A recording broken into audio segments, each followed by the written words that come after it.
जय हिंद दोस्तों। आज हम लोग पुनः उपस्थित हुए हैं अपने जीके और स्टैटिक जीके वाले सेशन को आगे बढ़ाने के लिए।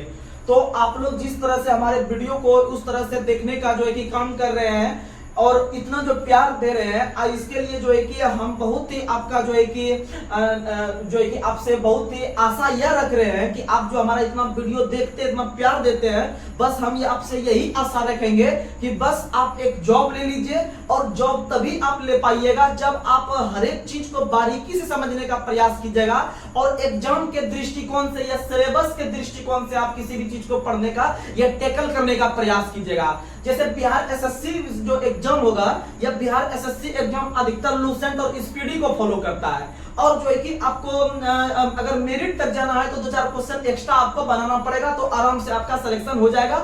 और आप लोग को बता दें कि आप अगर बीएसएससी का जो भी छात्र बिहार से संबंध रख रहे हैं, अगर तैयारी कर रहे होंगे, तो बिहार एसएससी में अगर 75 जीके है तो आप जीके के लिए कुछ भी मत पढ़िए, जीके के लिए कुछ भी मत पढ़िए, आप सिर्फ मेरा वीडियो देखिए, आपका आराम से क्वेश्चन टच होगा। और आप लोग को बता दें कि आप एक और डेली जो है कि आप डेली बेसिस पे जिस भी एग्जाम का तैयारी कर रहे हैं, आप डेली बेसिस पे एक टेस्ट लगाने का प्रयास कीजिए। और साथ में आप जो है कि मैथ और रीजनिंग जो होता है या मैथ रीजनिंग को आप अधिक से अधिक बनाने का प्रयास कीजिए। उतना हार्ड बीआरएसएससी में नहीं आता है, नॉर्मल ही आता है। आपका आराम से स्कोरिंग ये है आपका बीआरएसएससी 150 क्वेश्चन आराम से आप 120 तक स्कोर ला सकते हैं, कहीं कोई दिक्कत नहीं आता है। भले अभी बहुत सारा प्रकाशन का बुक मार्केट में बहुत हार्ड क्वेश्चन देके आ रहा है, लेकिन जो बच्चा बिहार सचिवालय लेवल 7 का जॉब है उसका जो है कि एग्जाम दिया होगा तो उनको पता होगा कि कैसा एग्जाम होता है, नहीं आता है। खुद मेरा बिहार सचिवालय में 120-21 नंबर है, लेकिन फिर भी आर्ट्स आपका हिस्ट्री ऑनर्स होने के कारण मेरा फाइनल रूप से डीवी हो गया था, लेकिन अंतिम रूप से हम सिलेक्शन से बाहर हो गए। लेकिन फिर भी मेरा 1500 रैंक है, हम मेरिट के अंदर में है, लेकिन अंततः जो है कि 1260 ही पोस्ट था आपका आर्ट्स के लिए, इसीलिए हम बाहर हुए। कोई बड़ी बात नहीं है, उतना हमको नॉलेज है कि हम क्या बच्चा को दे या क्या पढ़ाए या कौन सा कंटेंट दे कि वो आराम से बच्चा जो है कि अच्छा नंबर लाके आराम से हो जाए।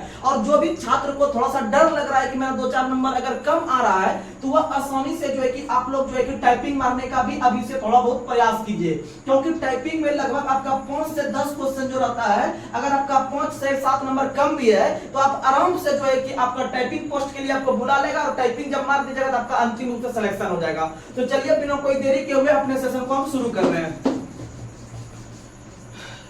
तो आज का पहला सवाल आप लोग को बताना है। आज का पहला सवाल आप लोग बताइए, लॉर्ड डलहौजी का आप नाम सुने होंगे, लॉर्ड डलहौजी का। लॉर्ड डलहौजी के द्वारा कौन सा नीति लाया गया था? तो लॉर्ड डलहौजी के द्वारा भारत में विभिन्न प्रकार के राज्य या विभिन्न प्रकार के राजा जो शासन प्रशासन कर रहे थे अपने क्षेत्र में, उस राजा के राज्य को हड़पने के लिए, ये अपने अधिकार में लेने के लिए जो है कि राज्य हड़प नीति को लागू किया था। किसको लागू किया था? राज्य हड़प नीति को लागू किया था। या राज्य हड़प नीति को ही हम लोग इंग्लिश में कहते हैं doctrine of lapse. Doctrine of lapse, doctrine of lapse कहते हैं। इसी को गोद नीति भी कहते हैं। इसे क्या कहते हैं? गोद नीति कहते हैं। और आप याद रखिएगा कि लॉर्ड डलहौजी ने भारत के अंदर में 1848 में जो है कि गवर्नर बने हैं और 1848 से लेकर 1856 तक रहे हैं। और इस बीच में इन्होंने भारत के अंदर में विभिन्न प्रकार के शहर को हड़पने का काम किया। तो उसमें से जो सबसे पहला शहर है हम आपको बताते हैं, आप याद रखिएगा। सबसे पहला शहर है सतारा। सतारा शहर भारत के महाराष्ट्र में है। सतारा शहर भारत के महाराष्ट्र में है और इसको सबसे पहले 1848 में हड़पा। आपको हम जुगाड़ देते हैं, आप जुगाड़ से याद रखिएगा। एक आपको सबसे पहले ट्रिक दे देते हैं, उस ट्रिक पे हम बैठा देंगे, आप आराम से याद रखिएगा। तो सबसे पहले आप एक सेना का याद करते हैं, नाम एसएसबी। एसएसबी एक सेना होता है, जैसे बीएसएफ हो गया, सीआईएसएफ हो गया, उसी तरह से एक एसएसबी होता है। एसएसबी हो गया। उसके बाद आप याद रखिएगा उजन कौवा, उजन को के कौवा, ये आप ट्रिक याद रखिएगा, आपका आराम से काम हो जाएगा। एसएसबी उजन कौवा। एसएसबी से एस से सबसे पहले सतारा याद रखिएगा।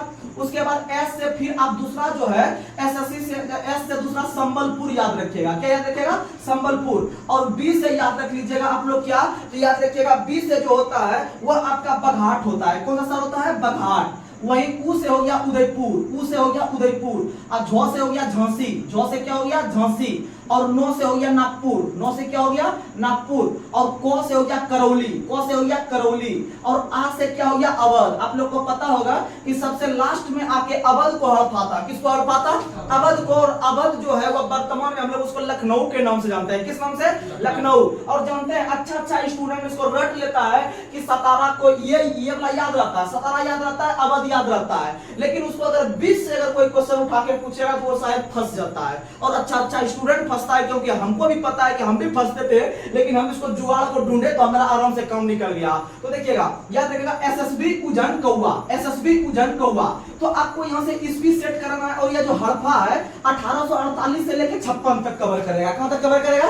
48 से लेकर 56 तक कवर करेगा। लेकिन इसमें से एक ईस्वी आप याद रखिएगा 51 नहीं आएगा, 51 नहीं आएगा। और सबको सीरियली बैठाइए। तो सतारा ले लेगा 1848, संबलपुर ले लेगा 1849, उसके बाद फिर आपका बघाट ले लेगा 50, फिर उदयपुर ले लेगा 51 नहीं लेंगे, 51 नहीं लेना है, 52 लेंगे। क्या लेंगे? 52, यानी उदयपुर हो गया 52, उसके बाद झांसी हो गया 53, नागपुर हो गया 54, करौली हो गया 55, अवध हो गया 56, अवध हो गया 56। यानी एसएसबी उजन कौवा, एसएसबी उजन कौवा, एसएसबी उजन कौवा।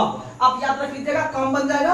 और आप लोग को बता दें कि इसमें से जो अवध है, अवध के अंतिम नवाब थे वाजिद अली शाह। वाजिद अली शाह से ही लॉर्ड डलहौजी ने जो है कि हड़प नीति के तहत हड़पा, लेकिन उसको पता है किस आधार पे हड़पा? याद रखिएगा, कुशासन के आधार पे। किस आधार पे? कुशासन के आधार पे। कि आप लोग अवध में जो है कि वाजिद अली शाह अच्छा से शासन नहीं कर रहे हैं, वहां की जनता खुश नहीं है, उस पर कुशासन का आरोप लगाया कि आप सही ढंग से नहीं कर रहे हैं। इसी के आधार पे जो है कि आपका वाजिद अली शाह से अवध को हड़पा। और वाजिद अली शाह जो है कि जब अपने क्षेत्र को गवा दिए तो वह भागकर नेपाल चल गए। और पता है कि अगले वर्ष जब 1857 में जब आपका विद्रोह शुरू होगा, सिपाही विद्रोह, तो वाजिद अली शाह की पत्नी का नाम था आपका क्या? तो बेगम हजरत महल। बेगम हजरत महल ने उसी अवध से जो है कि 1857 के विद्रोह का जो है कि नेतृत्व करने का काम किया।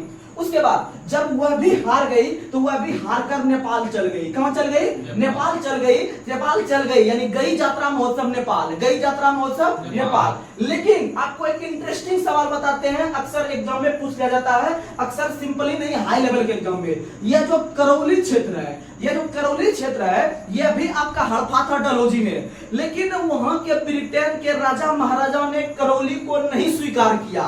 करौली उस तरह से फॉलो नहीं कर रहा था जो है कि उस नियम का, इसीलिए करौली को जो है कि वापस कर दिया। बाद में क्या कर दिया? वापस। तो क्वेश्चन पूछेगा कि लॉर्ड डलहौजी के द्वारा जो है कि आपका मिलाए गए क्षेत्र में से किस क्षेत्र को बाद में चलकर वापस कर दिया पुनः? तो याद रखेगा करौली। किस याद रखेगा? करौली। और सबसे बाद में किसको हड़पा? अवध को। किस आधार पे हड़पा? कुशासन के आधार पे। किससे हड़पा?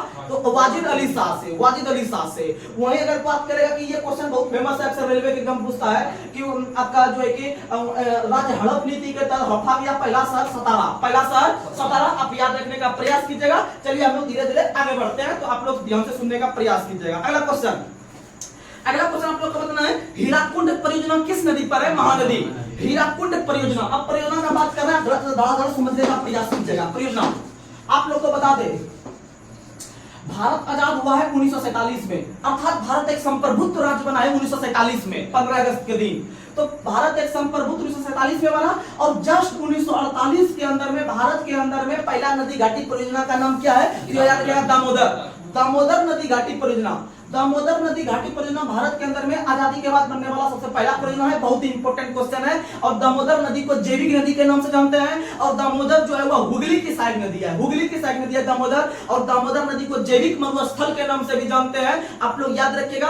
और दामोदर नदी जो है वह छोटा नागपुर के पठार के बीचों बीच होकर बहती है। और छोटा नागपुर का जो पठार है, छोटा नागपुर का जो पठार है, वह आपका छोटा नागपुर का पठार जो है वह विभिन्न प्रकार के खाद्यान्न के लिए प्रसिद्ध है, यानी खाद्यान्न में विभिन्न प्रकार के जैविक चीज पाई जाती है, इसलिए जैविक मरुस्थल या जैविक नदी के नाम से दामोदर को जानते हैं। और इसी दामोदर नदी को बंगाल का शोक कहते हैं, बंगाल का शोक कहते हैं। और बिहार का जो शोक है, बिहार का जो शोक है वह कोसी है। बिहार का शोक कौन है? कोसी है। वहीं पर अगर बात करते हैं उड़ीसा का शोक, तो उड़ीसा का शोक ब्रह्मणी नदी है। उड़ीसा का शोक कौन है? ब्रह्मणी नदी। ब्रह्मणी नदी जो है वह आपका महानदी की सहायक नदी है। महानदी की सहायक नदी आपका है ब्राह्मणी, और ब्राह्मणी नदी के किनारे ही राउरकेला स्टील प्लांट है। राउरकेला स्टील प्लांट जो है वो ब्राह्मणी नदी के किनारे है। और पता है आप लोग को कि राउरकेला स्टील प्लांट का स्थापना जर्मनी के सहयोग से, किसका सहयोग से? अब देखिएगा बार बार बच्चा यहाँ कंफ्यूज करता है, आप कंफ्यूज नहीं कीजिएगा। आज के बाद आपको बता देते हैं, याद रखिएगा एक ट्रिक, भीरूराज दुबे, भीरूराज दुबे, भीरूराज दुबे, ये ट्रिक याद रखिएगा, भीरूराज दुबे। बी से भिलाई, बी से भिलाई, और भिलाई में देखिए रूस से रूस बना लीजिएगा, यानी भिलाई स्टील प्लांट रूस, क्या कहते हैं उसे? भिड़ो मत, यानी भिड़ू, भिड़ू यानी कि याद रखिएगा भिलाई रूस, भिलाई रूस, भिलाई रूस। और राज, राज का जो राज से बना लीजिएगा राउरकेला, राउरकेला, और राउरकेला जो से Germany, Rourkela Germany, Rourkela Germany. वही याद रखिएगा दुबे, दुबे यानी दुर्गापुर, दुबे यानी दुर्गापुर, दुर्गापुर जो है वो ब्रिटेन से, बहुत से ब्रिटेन याद रखेगा, दुर्गापुर ब्रिटेन, दुर्गापुर ब्रिटेन आप याद रखेगा। भीरूराज दुबे से आपका कहानी क्लियर हो जाएगा। और अब बात करते हैं हम लोग जो है कि परियोजना पे, जो हम बात कर रहे थे परियोजना, तो भारत में आजादी के बाद बनने वाला पहला परियोजना है आपका दामोदर नदी घाटी परियोजना। उसके बाद याद रख लीजिएगा 1956 में आपका एक और परियोजना है। तो 1956 में कौन सा परियोजना है? तो आप लोग को बता दे कि 1956 हो गया, बता देते हैं। 1956 हो गया, फिर 1963 हो गया, उसके बाद फिर आपका 2006 हो गया, ये समय परियोजना है। तो 1963 में भाखड़ा परियोजना, कौन सा परियोजना? भाखड़ा परियोजना। भाखड़ा परियोजना जो है वो सतलज नदी पे है, भाखड़ा परियोजना सतलज नदी पे है।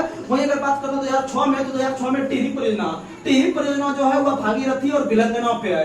टिहरी परियोजना भागीरथी और भिलंगना नदी पे है। वहीं अगर हम बात करते हैं 1956 में कौन है, तो 1956 में भारत के अंदर में कौन सा है? और बच गया इसमें आपका दामोदर हो गया, भाखड़ा हो गया, टिहरी हो गया, और 1956 में कौन बच गया? आपका जो है कि महानदी के ऊपर कौन सा है?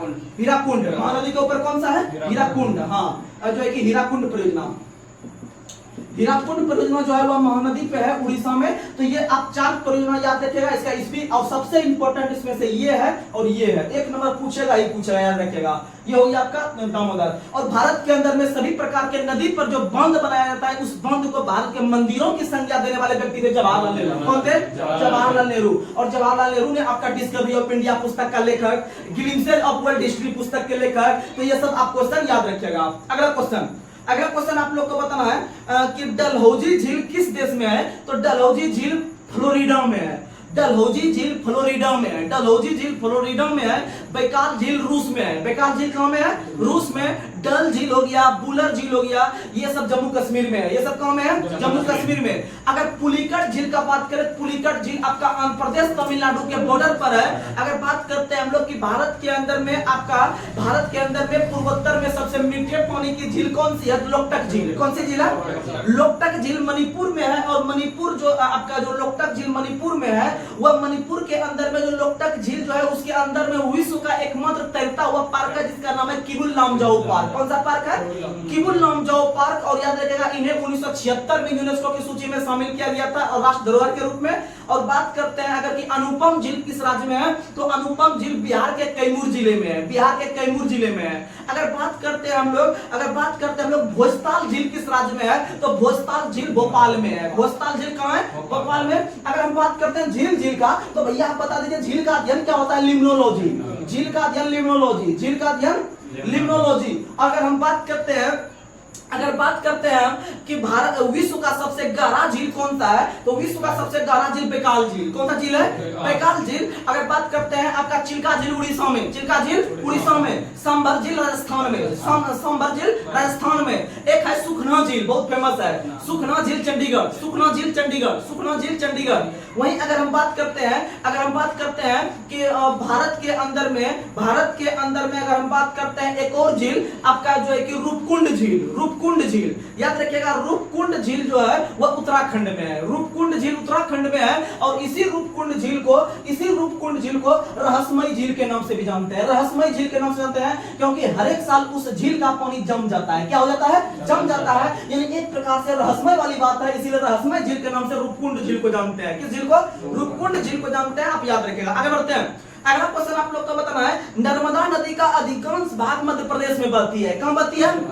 मध्य प्रदेश में बहती है। और आप लोग को पता है कि नर्मदा नदी जो है कि आपका कहां पर अपना जल गिराती है, तो आप लोग को पता है नर्मदा नदी में आप लोग को पता है कि 9 से आता है नर्मदा। और आपको हम जुगाड़ दिए थे साला मानता नहीं, साला मानता नहीं। यानी एक बार फिर से लिख देते हैं, साला मानता नहीं, साला मानता नहीं, यानी नहीं को छोड़ दीजिएगा, इससे जितना सब है निकाल लीजिएगा। तो सो से साबरमती, लो से लूनी, मो से माही, उसके बाद नो से नर्मदा, अब तो से ताप्ती, तो से ताप्ती। ये जितना नदी है ये सब नदी अपना पानी गिराती है अरब सागर में। कहाँ गिराती है?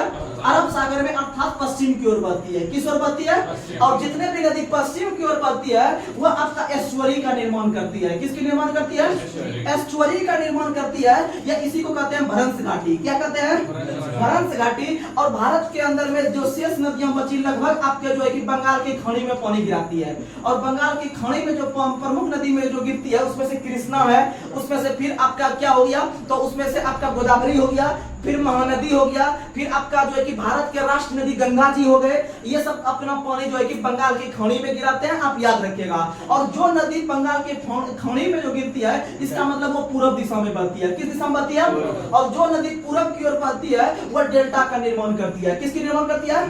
डेल्टा का निर्माण करती है। और डेल्टा का जो आकार होता है वो त्रिभुजाकार। कैसा होता है? त्रिभुजाकार। याद रखिएगा, डेल्टा का आकार त्रिभुजाकार होता है। और याद रखिएगा डेल्टा का नामकरण जो करने वाला व्यक्ति था वह आपका इतिहास का जनक हेरोडोटस था। याद रखिएगा, बहुत अच्छा क्वेश्चन है कि ये डेल्टा का नामकरण जो किस वैज्ञानिक ने या किस व्यक्ति ने किया था, तो याद रखिएगा हेरोडोटस। किसने किया था? हेरोडोटस। और हेरोडोटस को इतिहास का पिता के नाम से भी जानते हैं। हेरोडोटस इतिहास का पिता के नाम से भी जानते हैं। और याद रखिएगा हेरोडोटस ने एक पुस्तक का रचना किया है जिसका नाम है जस्ट पीरियोडस पुस्तक के लेखक आपके हेरोडोटस हैं। जस्ट पीरियोडस पुस्तक के लेखक आपके हेरोडोटस हैं, याद रखिएगा। और कंप्यूटर का पिता चार्ल्स बेबेज को कहा जाता है। और आपका इतिहास का पिता हेरोडोटस हो गया। तो आप लोग याद रखिएगा कि उसी तरह से आप लोग को भूगोल का पिता जो कहलाता है वह आपका जो हिकेटियस कहलाता है। हिकेटियस कहलाता है आपका सॉरी रुक जाइएगा। हिस्टोरी का हेरोडोटस हो गया हिस्ट्री का पिता। हिस्ट्री का और हेरोडोटस ने पुस्तक का रचना जो किया है उसका पुस्तक का नाम है द हिस्टोरिका पुस्तक के लेखक है आपके हेरोडोटस। और अभी जो बताया हम ज्योग्राफी का पिता आपका हिकेटियस ने पुस्तक का रचना किया है जस्ट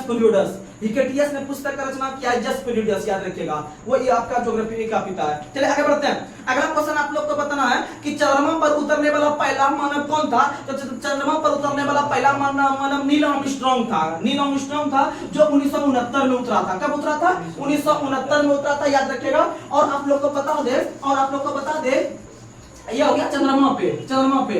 लेकिन आप लोग को सॉरी अंतरिक्ष में हो गया। कहां पे हो गया? अंतरिक्ष में सबसे पहली बार 1969 में उतरा। लेकिन आप लोग को बता दे कि 1961 ईस्वी में पहली बार 1961 ईस्वी में आप लोग को बता दे एक होता है 1965। ये 2 ईस्वी याद रखिएगा, 1961 और 1965।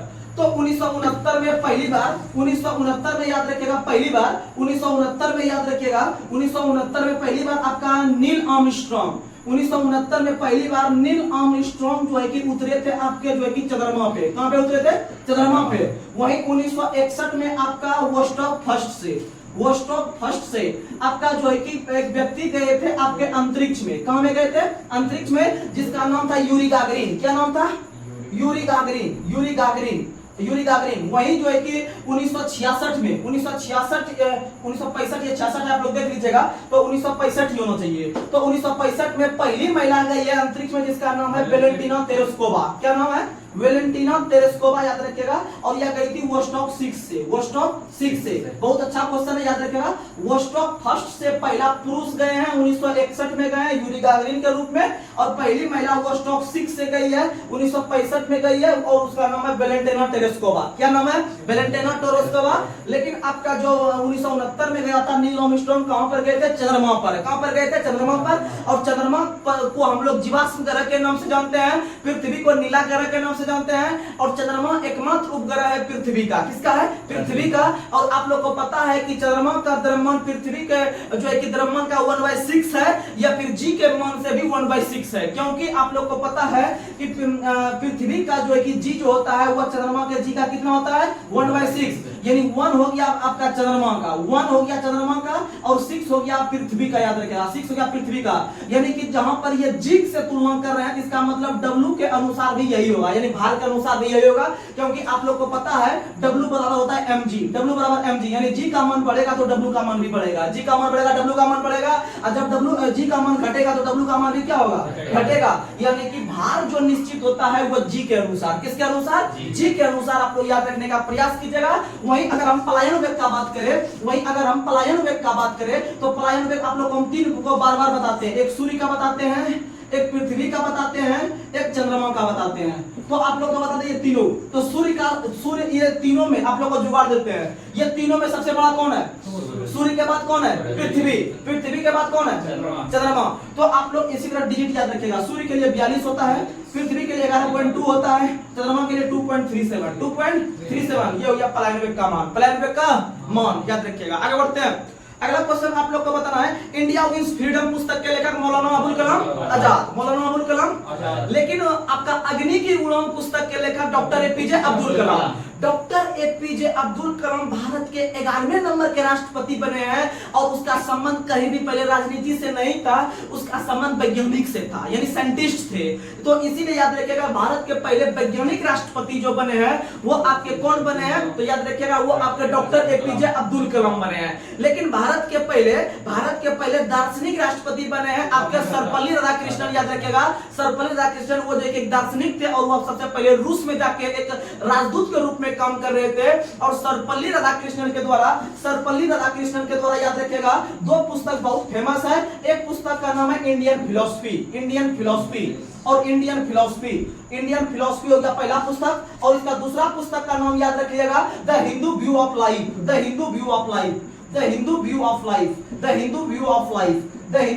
लाइफ पुस्तक के लेखक प्लस इंडियन फिलोसफी पुस्तक के लेखक सर्वपल्ली राधाकृष्णन। और सर्वपल्ली राधाकृष्णन भारत के पहले उपराष्ट्रपति और दूसरे राष्ट्रपति बनने का काम किए हैं, और सर्वपल्ली राधाकृष्णन के ही जन्म दिवस को प्रत्येक वर्ष 5 सितंबर को हम लोग राष्ट्रीय शिक्षक दिवस के रूप में मनाने का प्रयास करते हैं। आगे बढ़ते हैं। अच्छा, अग्नि की उड़ान हो गया डॉक्टर एपीजे अब्दुल कलाम, और अगर बोलते हैं मिशन 2020 तो ये भी वही हो गया। इनका माइंड बहुत फास्ट चलता था, इसीलिए इग्नाइटेड माइंड्स पुस्तक के लेखक अगर दें तो आप डॉक्टर एपीजे अब्दुल कलाम ही मानिएगा। और डॉक्टर एपीजे अब्दुल कलाम का निधन 2015 में कब हुआ था, 2015 में हुआ था, और वह हुआ था 27 जुलाई के दिन, 27 जुलाई 2015 को हुआ था। और यह हुआ था निधन कहां में, तो शिलोंग में, मेघालय की राजधानी शिलोंग में है। लेकिन इनको जो दफनाया गया उनका पैतृक गांव था तमिलनाडु के रामेश्वरम में। तो याद रखिएगा इनका जो समाधि स्थल है वो रामेश्वरम में है, कहाँ में है, रामेश्वरम में। और इनका निधन शिलोंग में और हुआ था 27 जुलाई 2015 को, 27 जुलाई 2015 को आप लोग याद रखिएगा। चलिए आगे बढ़ते हैं। अगला क्वेश्चन आप लोग को बताना है, जातक किस धर्म का पवित्र ग्रंथ है, बौद्ध का। जातक पवित्र ग्रंथ किसका है, और त्रिपिटक भी किसका है, बौद्ध का। त्रिपिटक भी किसका है, बौद्ध का। त्रिपिटक में आप लोग को पता है त्रिपिटक में आप लोग को पता है कि आपका जो होता है कौन कौन, तो उसमें से आपका शुद्ध पिटक होता है, अभिधम्म पिटक होता है। तो ये सब जो पिटक होता है ये सब किसमें आता है, त्रिपिटक में। और त्रिपिटक का संबंध है बौद्ध धर्म से, किससे है, बौद्ध धर्म से।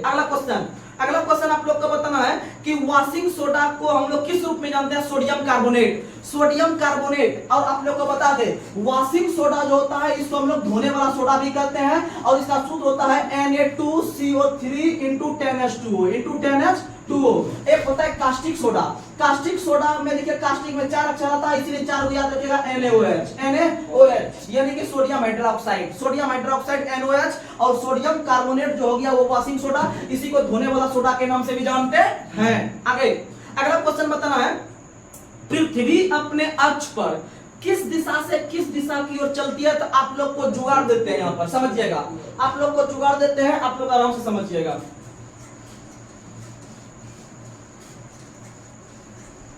ये हो गया उत्तर, ये हो गया दक्षिण, ये हो गया पूरब, और ये हो गया पश्चिम।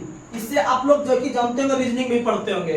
तो आप लोग ही नहीं, एक बच्चा से जब पूछेगा कि सूर्य जो उगता है, ये सूर्योदय जो होता है, वो बोलेगा किस दिशा में, अब वो जरूर बता देगा पूरब दिशा में। किस दिशा में, यानी कि सूर्योदय जो होता है, सूर्योदय जो होता है वह किस दिशा में होता है? तो आप लोग बताइएगा, वह पूरब दिशा से निकलती है। किस दिशा से? पूरब दिशा से निकलती है। तो इसका मतलब जब वह पूरब से निकली सूरज, तो जब सूर्य का हम बात करेंगे, जब सूर्य का बात करेंगे तो सूर्य जो घूमती है तो वह जब पूरब में निकली तो पूरब से घूमना शुरू करेगी। ऐसा तो नहीं है कि यह उड़ के पहले पश्चिम में आएगा, पश्चिम से घूमना चालू करेगी, ऐसा तो नहीं होगा। तो याद रखिएगा, सूर्य अगर क्वेश्चन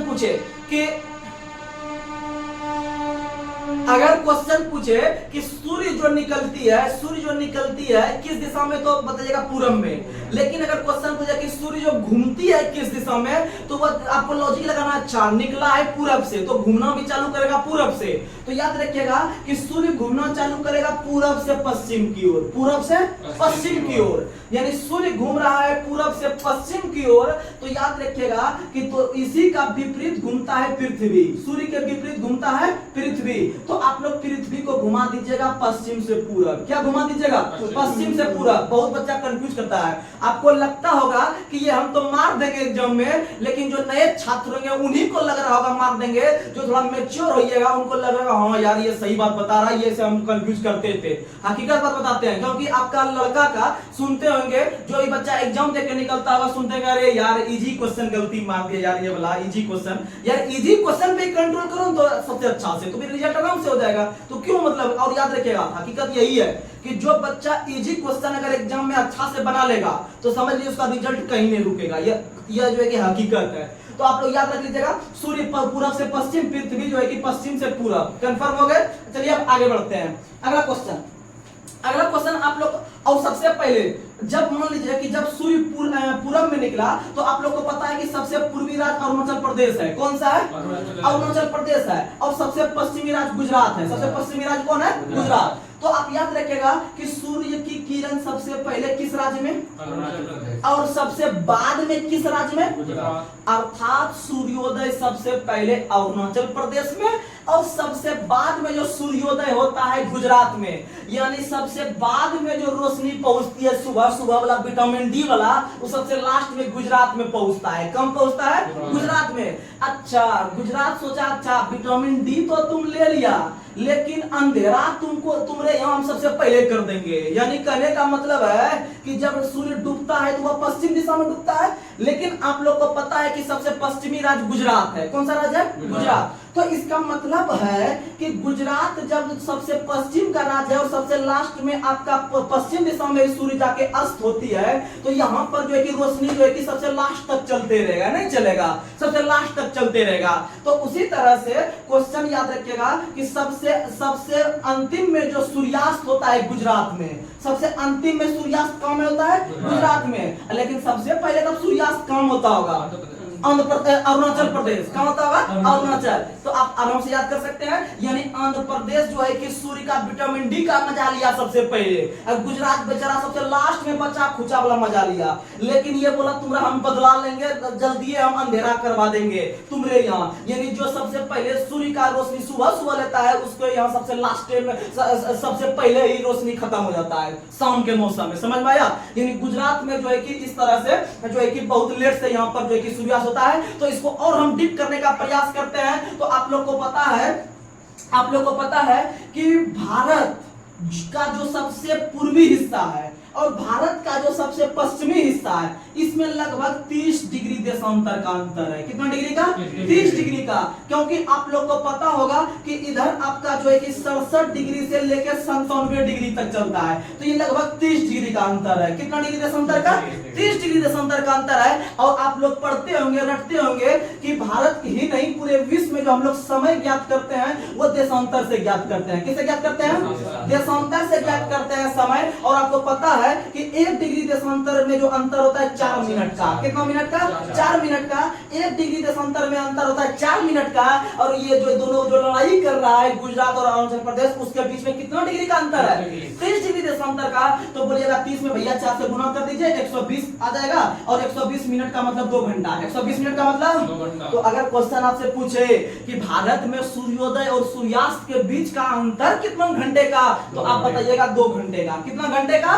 2 घंटे का, तो आप आराम से बता सकते हैं। या फिर बोलेगा कितना डिग्री देशांतर का अंतर है, तो 30 डिग्री देशांतर का। लेकिन 1 मिनट में ये 1 डिग्री देशांतर में कितना मिनट का अंतर, 4 मिनट का। कितना मिनट का अंतर, 4 मिनट का। आप लोग ऐसे कवर कीजिएगा, आराम से हो जाएगा। चलिए आगे बढ़ते हैं। अगला क्वेश्चन आप लोग को बताना है। अगला क्वेश्चन आप लोग बताइए कि अजंता की चित्रकारी किससे समर्पित है? जातक को। अजंता की चित्रकारी जातक को समर्पित है, और जातक जो पवित्र ग्रंथ है वो बौद्ध धर्म का, किसका है? बौद्ध धर्म का। और आप लोग को पता है कि उसी तरह से जो जैन धर्म का जो आपका एक बुक का नाम है वो है भगवती सूत्र। क्या नाम है? भगवती सूत्र जो है वो जैन ग्रंथ का है। किसका है? जैन ग्रंथ का। और उसी तरह से आप लोग को और हम कुछ बताते हैं।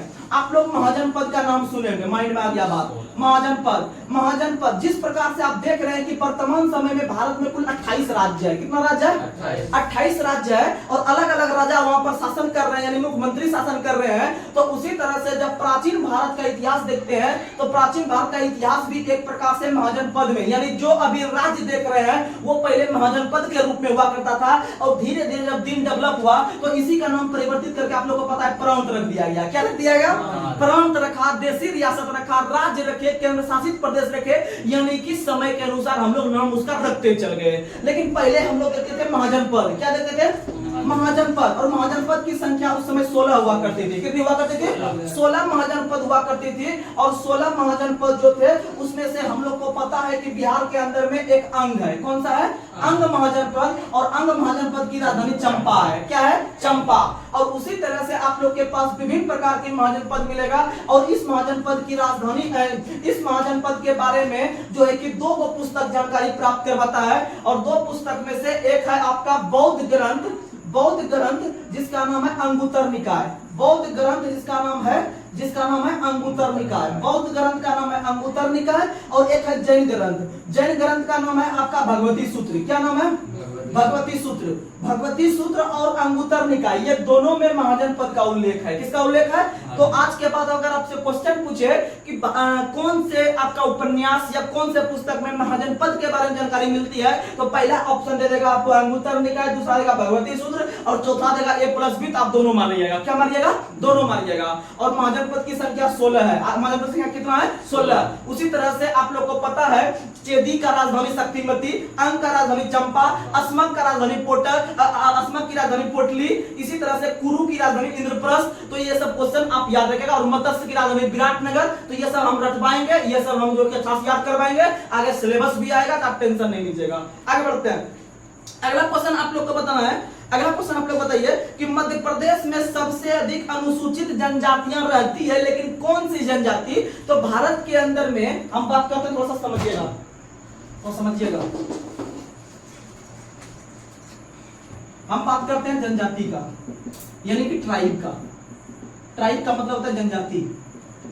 ट्राइब का मतलब होता है जनजाति। तो आप लोग को बता दे कि भारत के अंदर में जनजाति जो है वह धीरे धीरे जो है कि बढ़ते जा रही है, यानी विभिन्न प्रकार की जनजातियां हैं। अगर हम जनजाति का काउंटिंग करना सोचे तो बहुत असंभव है। छोटे छोटे स्तर पे विभिन्न प्रकार के जनजाति मिलते हैं। तो जनजाति जो है इसका मसीहा के रूप में हम लोग ठक्कर बापा को जानते हैं। किसको जानते हैं? ठक्कर बापा। आदिवासी या जनजाति या आदिवासी के पिता के रूप में हम लोग ठक्कर बापा को जानते हैं। लेकिन आधुनिक भारत के इतिहास में आदिवासी शब्द का पहली बार जो प्रयोग किया था वो महात्मा गांधी ने किए थे। कौन किए थे?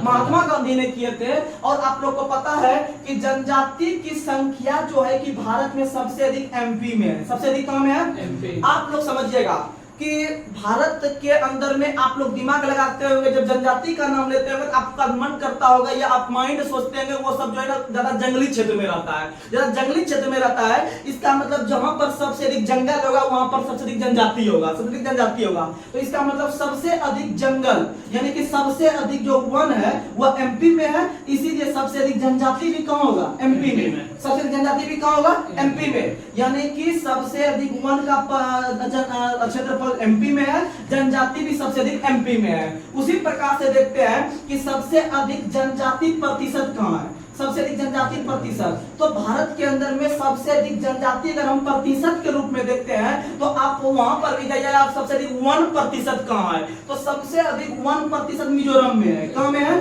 मिजोरम में। सबसे अधिक 1% मिजोरम में है। तो इसीलिए याद रखिएगा सबसे अधिक आपका जनजाति प्रतिशत भी कहां है? मिजोरम में। कहाँ में है? मिजोरम में। तो इसका मतलब जहां पर सबसे अधिक वन है, यानी सबसे अधिक वन है, वहां पर जनजाति भी सबसे अधिक है। जहां पर जनजाति, जहां पर 1% अधिक है, वहां पर जनजाति प्रतिशत भी अधिक है। समझ में गया? यानी प्रतिशत बराबर क्षेत्रफल बराबर उस जनसंख्या के अनुसार में। समझ में आ गया? और आप लोग को बता दे कि भारत के अंदर में जो सबसे अधिक जो जनजाति है, सबसे अधिक कौन से जो है कि आपके समाज के जनजाति है, तो याद रखिएगा सबसे अधिक भील है। कौन सी है?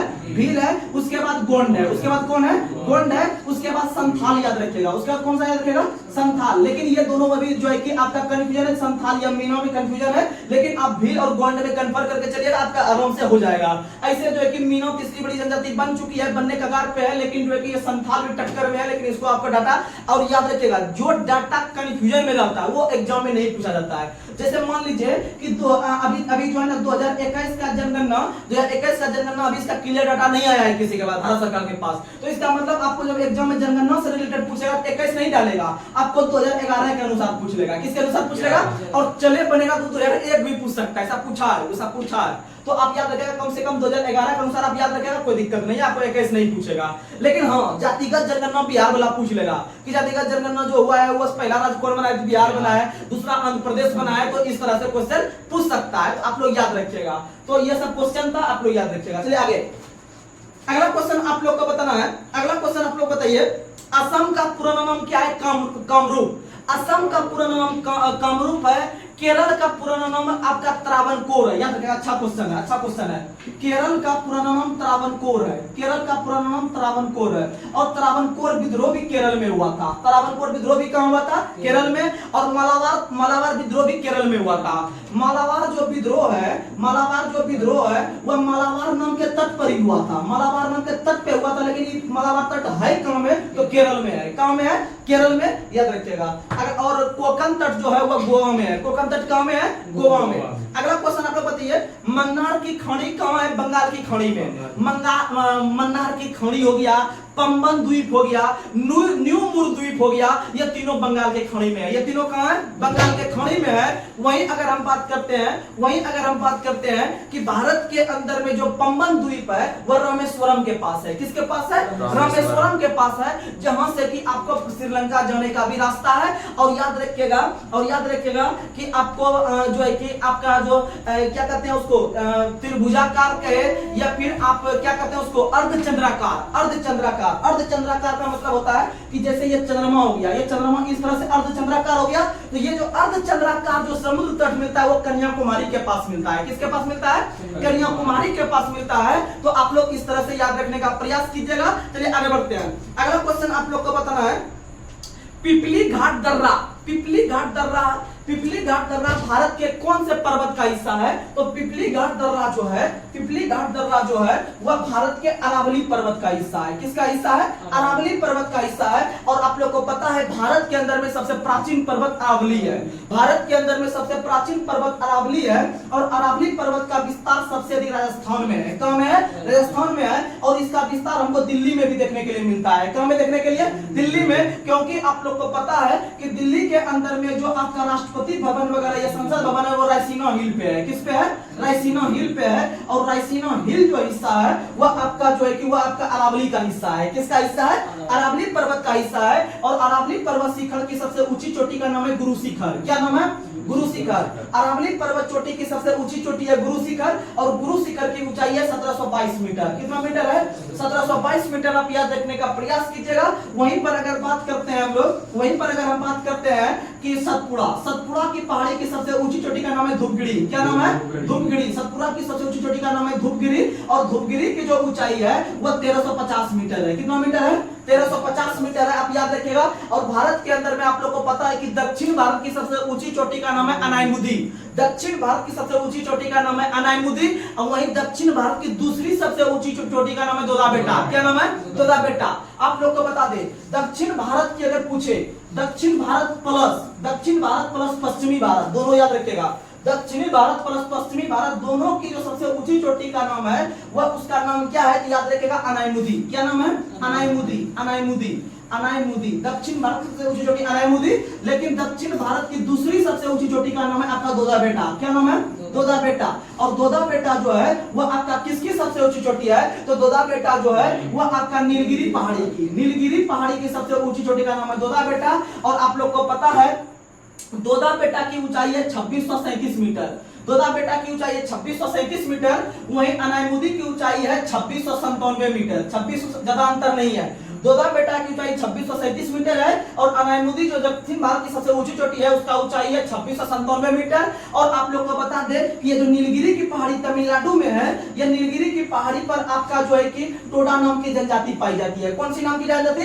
टोडा नाम की जनजाति पाई जाती है जो कि भैंस पालने का काम करती है। कौन सा पालन? भैंस पालन। और इसी टोडा जनजाति में आपका बहुपति विवाह भी प्रचलित है। बहुपति विवाह, बहुपति विवाह प्रचलित है, याद रखेगा। सिंपली जो है कि आपका सिंपली जो है आपका एक लेडी क्या कहते हैं उसको, एक लड़का जो है कि 3-4 शादी कर सकता है, लेकिन इस जनजाति में, टोडा नाम के जनजाति में एक लड़की ही 4-5 से लड़का से शादी कर सकता है, यानी बहुपति बना सकता है, यानी एक से ज्यादा बना सकता है। तो याद रखेगा बहुपति विवाह जो प्रचलित है वो टोडा जनजाति में और यह जो है कि तमिलनाडु के नीलगिरी पहाड़ी पर पाई जाती है। और याद रखेगा टोडा जनजाति के साथ नीलगिरी पर एक और जनजाति पाई जाती है जिसका नाम है बड़ागा जनजाति। कौन जनजाति? बड़ागा।